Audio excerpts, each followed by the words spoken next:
Coucou les filles, bienvenue sur ma chaîne et cette vidéo, j'espère que vous allez bien. Aujourd'hui je vous retrouve pour une nouvelle vidéo dans ma make-up series pour débutantes. Donc j'espère que celle-ci vous aidera. Plein de bisous. Me revoilà, donc aujourd'hui on va apprendre à choisir sa couleur de fond de teint et son type de fond de teint. J'espère que ça vous aidera surtout, donc on commence tout de suite. Donc maintenant pour choisir sa couleur de fond de teint, je vais vous donner quelques astuces parce que en tant que femme noire, c'est quand même assez difficile de choisir son fond de teint en fonction de notre couleur. Déjà, il n'y en a pas beaucoup de fond de teint de notre couleur, mais je sais pas si vous avez remarqué, mais on a plusieurs couleurs sur le même corps, tu vois. Sachant par exemple que mon cou est plus clair que le reste de mon corps, que mon visage est plus foncé que le reste de mon corps, et que le reste de mon corps, lui, est bicolore. Donc bon, à quelle couleur faut avoir comme référence en fait? C'est ça la question, parce que couleur est-on en fait? Ce sera quoi notre couleur de référence? Pour moi, ma couleur de référence, c'est mon buste parce que c'est tout simplement la plus grande partie de mon corps où la couleur est le plus uniforme, si je puis dire. Je vais pas le faire sur mon cou parce que mon cou est naturellement plus clair, et je vais pas non plus le faire sur mon visage parce que mon visage est naturellement plus foncé que le reste de mon corps. Oui, c'est assez moche, mais voilà. Et je le fais pas sur ma main parce que simplement ma main est encore plus foncée que mon visage, donc ça sert pas à grand chose. Donc quand vous voulez choisir un fond de teint, ce que vous faites, si vous avez un décolleté ce jour-là, ce serait sympa. Vous regardez tout simplement ici, vous en mettez un petit peu et vous décidez celui-là est trop foncé, trop clair, vous voyez ce que je veux dire? Et n'oubliez pas de prendre un petit échantillon si possible ou de le laisser là on va dire, et quand vous sortez du magasin, vous allez pouvoir voir si ce fond de teint oxyde. Donc l'oxydation c'est quoi? C'est quand un fond de teint devient plus foncé dans la journée en fait. Parce que les particules du fond de teint, elles vont devenir plus foncées en fonction du CO2 de l'air, ce genre de choses, la pollution, bref. L'air en général, si vous voyez quand vous l'appliquez sur votre main, après votre fond de teint devient un peu plus foncé, après votre application en fait. Et il faut savoir si cette couleur, si vous prenez un fond de teint clair mais qui l'oxyde, c'est plutôt pas mal. Mais si vous prenez un fond de teint de votre exacte couleur, super érudit, de votre couleur exacte, et qu'après celui-là devient plus foncé, c'est la galère. Enfin on n'a pas envie de finir avec une face Lupita et un corps Rihanna quoi, c'est... Niveau couleur c'est pas génial, c'est pas le mieux. Donc surtout, essayez de savoir si ce fond de teint va oxyder avec le temps, ou si pas du tout, s'il va rester de sa couleur. Et ça, il faut essayer que ce soit sur votre main ou sur votre torse, ou même un petit peu sur votre visage. Vous regardez, vous marchez un peu dans le magasin. En attendant, vous verrez assez vite quand même, au bout de peut-être 5 ou 10 minutes, si ce fond de teint va oxyder. Donc vous saurez avec quelle couleur vous allez finir. Ensuite, si vous avez votre couleur parfaite dans une marque, n'hésitez pas à venir avec votre petite bouteille, la mettre sur votre main et ensuite choisir un autre fond de teint, comme ça vous aurez un fond de teint de référence en fait. Parce que vous savez, ça y est, ça c'est ma couleur exacte, mais je veux changer de fond de teint et je veux retrouver la même couleur. Donc il faut galérer, il faut essayer en fait plusieurs couleurs. Ensuite, faut pas non plus excusez-moi, faut pas non plus oublier que les mélanges c'est possible. Si vous avez un fond de teint trop clair, on va faire un peu de contouring, on va un peu utiliser sa poudre bronzante pour le rendre un peu plus foncé, ou on va le mélanger avec un fond de teint pour nous qui est trop foncé. Les mélanges sont autorisés, c'est pas très grave. Aujourd'hui j'ai mélangé 2 de mes fonds de teint pour avoir ma couleur exacte parce que j'ai un trop clair, un trop foncé. Bah oui, entre ma teinte d'été et ma teinte d'hiver, là je suis un peu entre les deux quoi. Donc faut pas hésiter, c'est pas grave si vous mélangez des fonds de teint, si vous mélangez votre fond de teint à votre anti-cerne, si vous mettez une poudre plus foncée par-dessus, c'est vraiment pas grave, depuis que vous avez quelque chose qui vous plaît et un résultat qui vous plaît, et surtout pas 36 couleurs différentes sur votre corps, enfin avec du make-up quoi, si vous voyez ce que je veux dire. Donc astuce numéro 2, pour choisir son fond de teint, il faut savoir est-ce qu'on a des sous-teintes plutôt chaudes ou des sous-teintes plutôt froides. Les sous-teintes plutôt chaudes, donc ce sera, vous savez, quand on voit les fonds de teint sur les meufs parfois dans les transports, et que vous voyez qu'elle a une face genre orange et que le reste de son corps, il est noir. Tu te dis mais meuf, genre... Vous voyez ce que je veux dire? C'est parce qu'elle a choisi de mauvaises sous-teintes, tout simplement, parce qu'elle a choisi un fond de teint avec des sous-teintes assez chaudes, alors que peut-être elle a des sous-teintes assez froides. Donc comment savoir on est de quel côté du spectrum? Essayez tout simplement avec vos bijoux. Si l'or c'est ce qui vous va le mieux, vous avez des sous-teintes assez chaudes. Mais si c'est l'argent qui vous fait ressortir super bien, vous avez des sous-teintes assez froides. Et si vous êtes un peu entre les deux, que ce soit l'or ou l'argent, tout vous va, vous avez des sous-teintes neutres et pump it up quoi. Vous avez juste de la chance, vous fait choisir n'importe lesquelles. Ou tout simplement des sous-teintes neutres s'il y a des fonds de teint de ce genre de sous-teintes. Par exemple chez MAC, ils ont un système, je ne me souviens plus lequel correspond à lequel malheureusement, mais les NC il me semble que ce sont les sous-teintes chaudes et les NW ce sont les sous-teintes froides. Oui, je crois que c'est ça. Donc si vous prenez par exemple NC44 et NW44, vous allez voir une légère différence parce que NW ce sont des sous-teintes froides et NC ce sont des sous-teintes chaudes. Je ne suis pas sûre que ce soit ça, il me semble que c'est l'inverse. Mais voilà, tout simplement pour vous dire que en fonction des sous-teintes, on peut carrément se gourer de fond de teint. Moi je sais que j'avais un fond de teint qui avait des sous-teintes assez rougeâtres, or ma peau est plutôt jaune doré, donc même si ça aurait pu être ma couleur, c'est pas possible, tout simplement parce que là j'aurais l'air un peu morte en fait. Vous voyez, ça vous fait un espèce de teint grisâtre ou trop orangé, enfin en fonction de votre couleur de peau et comment elle se met avec le fond de teint en fait. Donc essayez de connaître vos sous-teintes si vous êtes plutôt neutre, plutôt chaud ou plutôt froid, avec vos bijoux, avec les couleurs de vos vêtements aussi. Si vous portez des vêtements assez vifs, donc du jaune, du orange, du rouge, et que c'est ce qui vous met en valeur, vos sous-teintes sont chaudes. Mais si vous êtes plutôt plus sexy, dans du bleu, dans du gris, peut-être du violet, ouais du violet, ce serait des sous-teintes froides. Donc j'espère que ça vous aide un peu, j'espère que je me suis pas emmêlé les pinceaux dans mon explication, j'espère que vous comprenez ce que je dis, mais voilà, faut connaître ses sous-teintes pour trouver son fond de teint parce que c'est comme ça qu'on reconnaîtra, celui-là a l'air parfait, mais il est super orangé, c'est pas pour moi, moi je suis jaune. Vous voyez ce que je veux dire? Ou moi je suis un peu olive, moi je suis un peu rose. Enfin vous voyez, parfois vous prenez un fond de teint trop clair et vous voyez qu'il est rose sur votre peau, vous dites mais c'est pas possible, il y a des meufs qui mettent ça. Bah ouais, il y a des meufs qui sont très très pâles et il y a des meufs avec des sous-teintes rosées, avec des sous-teintes olives un peu verdâtres. Bref, voilà, donc faut connaître ses sous-teintes pour aussi réussir à choisir son fond de teint plus facilement. Par exemple, vous allez chez MAC, vous savez que vous avez des sous-teintes chaudes, vous allez regarder que les NC et choisir le vôtre. Vous pourrez mélanger un NC, NW si vous êtes un peu neutre, ou même choisir ce qui vous va le mieux, ce que vous préférez tout simplement.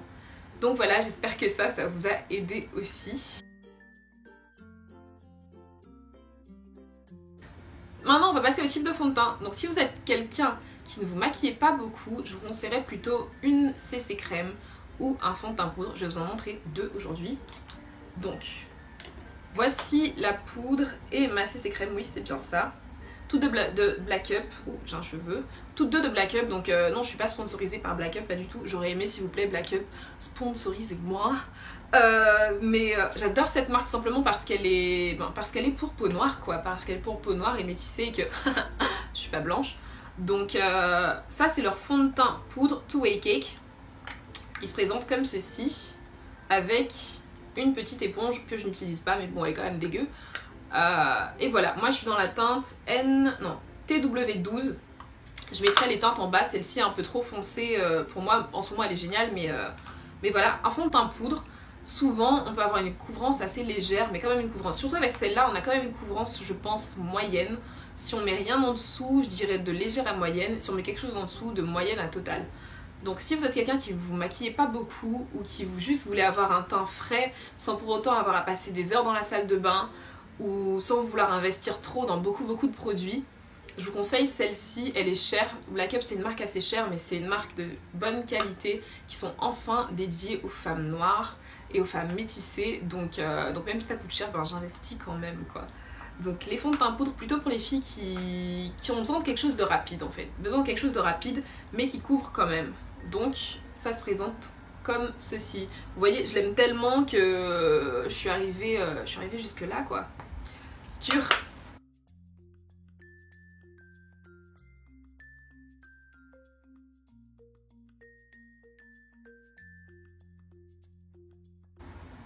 Ensuite, donc on a les CC crème. CC crème de Black Up aussi. Maintenant, je vous la laisserai en barre d'infos parce que ça s'est effacé tout simplement. J'adore ce produit. J'en suis à la fin. Il n'y a pas de parabènes d'ailleurs, pas de parfum et pas d'huile pour les gens qui ont la peau grasse. Souvent, quand on est noir, on a la peau grasse. C'est pas une règle d'or, mais souvent, ça arrive quoi. Et ce genre de produit est super. Donc aussi la poudre, c'est super si vous avez la peau grasse. Si vous avez la peau sèche, ça peut s'accrocher aux parties sèches de votre visage et faire un peu comme si ça s'effrite. Donc si vous avez la peau sèche, je vous conseille plus une CC crème. Et si vous avez la peau grasse, les deux sont quand même pas mal. Et ce que vient faire la CC crème, donc elle vient uniformiser le teint, donner un peu la même couleur partout. Elle n'a pas une couvrance totale, mais elle a une couvrance légère à moyenne en fonction de la quantité que vous mettez. Et c'est vraiment super aussi si vous êtes débutante et si vous voulez pas vous prendre la tête, si vous voulez porter du maquillage mais pas trop quand même, si vous savez pas si vous voulez sauter le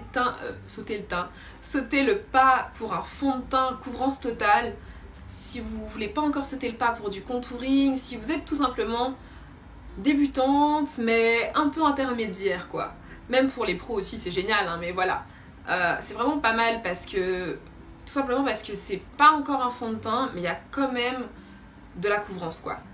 Donc je pense que c'est le meilleur des deux mondes la CC Crème, surtout en été quand il fait chaud, qu'on veut pas vraiment se maquiller en mode la totale mais qu'on veut quand même avoir un teint pas mal. La CC Crème c'est vraiment génial. Je vous mettrai aussi les prix sur l'écran quelque part ou en barre d'infos. Mais voilà, il est dit sur celle-ci qu'elle hydrate, matifie, réduit le sébum, rééquilibre la peau, affine le grain, booste l'éclat, unifie le teint et effet peau nue. Et c'est vrai par contre pour l'effet peau nue, surtout si vous mettez cette CC Crème donc avec un beauty blender, waouh, on aurait vraiment dit, mais total naturel, genre j'ai rien fait, I woke up like this, genre non, c'est vraiment un super investissement.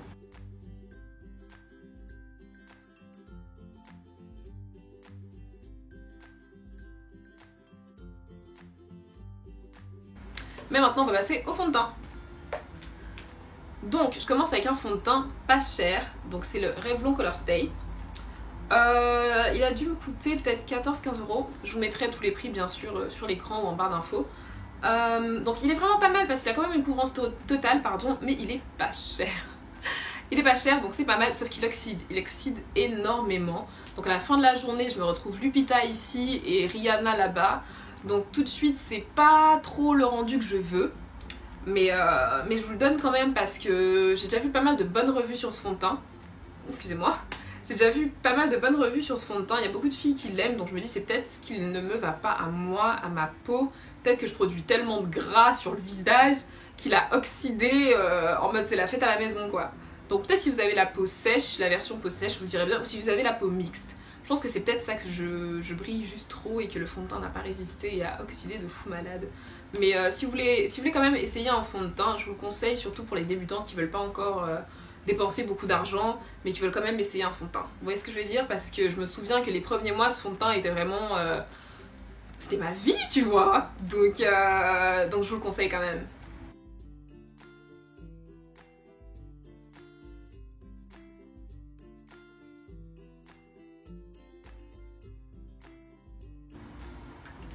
Ensuite, donc on va passer à celui-ci de Bobbi Brown. Donc aujourd'hui j'ai mélangé celui-ci et un autre que je vous montrerai juste après.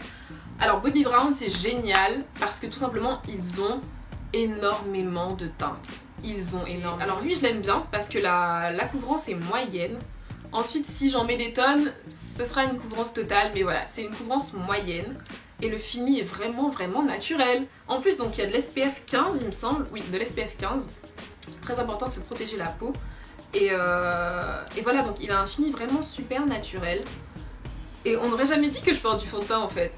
On n'aurait juste jamais dit. C'est vraiment magique. Encore si vous l'appliquez pardon, avec un beauty blender, c'est encore mieux. Mais même avec un pinceau, son fini c'est naturel, c'est vraiment naturel alors que j'ai quand même la plupart de mes imperfections qui sont cachées. Donc je vous conseille le fond de teint Bobbi Brown.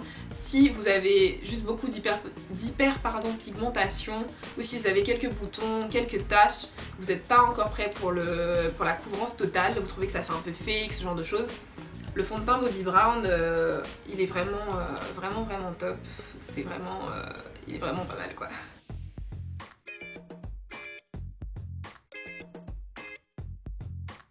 Ensuite, donc le dernier fond de teint, alors lui, j'utilise tellement que toute l'écriture est partie, mais je vous mettrai son nom sur l'écran. C'est le fond de teint fluide matifiant de Black Up. Non, encore une fois, je ne suis pas sponsorisée par Black Up, mais sponsorisez-moi Black Up quoi, c'est génial. Donc ça c'est le fond de teint par contre couvrance totale. C'est vraiment, meuf, si t'as envie d'être glamour, Black Up. Black Up ta vie.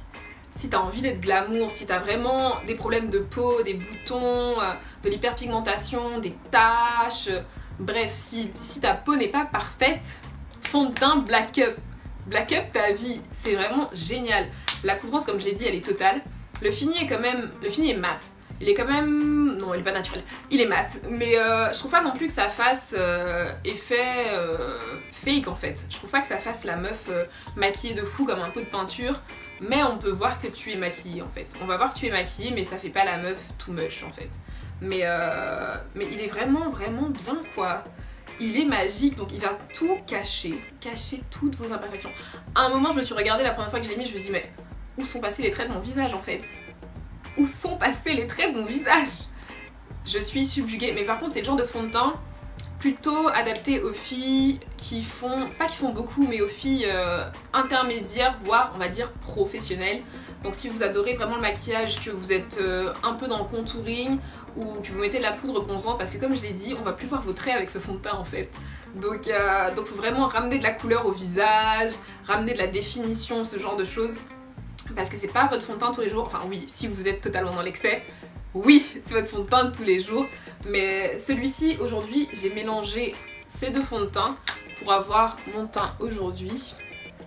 Et pour avoir le côté naturel en fait, et tout simplement parce que celui-ci est trop clair. C'est la teinte 7. Et eux aussi, bien sûr, c'est Black Up, donc ils ont énormément de teintes. Si vous avez les peaux, le teint est vraiment génial. Il est super facile à appliquer, par contre il est très épais. C'est pas quelque chose qui est dérangeant, mais je vous le dis quand même, il est épais. Et il est mat, et voilà, il est juste fabuleux. Vous voyez, je suis totale en amour quand je parle de lui. Il est génial, quoi. Donc lui aussi, je vous mettrai son prix. En plus, on n'a même pas besoin de repasser avec de la poudre par-dessus, en fait, parce que vu que c'est un fond de teint mat, tout simplement. Mais après, si vous passez par-dessus avec de la poudre, vous allez vraiment avoir cet effet sans transfert, donc pas de fond de teint sur les doigts. Voilà, je vous le conseille si vous êtes un peu plus intermédiaire pro, si vous voulez un peu vous lancer dans le contouring, dans la poudre bronzante, dans le blush, ce genre de choses. Je vous conseille à ce moment-là de prendre un fond de teint haute couvrance. Mais si c'est pas encore votre domaine, si vous mettez juste du fond de teint, votre trait d'eyeliner et du rouge à lèvres, je vous conseille de prendre un fond de teint couvrance moyenne, voire légère en fait. Parce que si vous avez trop de couvrance, il faudra venir ramener la couleur à votre peau en fait, à votre teint. Il va falloir ramener de la définition et si vous voulez pas faire tout ce genre de choses, c'est pas la peine d'avoir un haute couvrance. Donc voilà.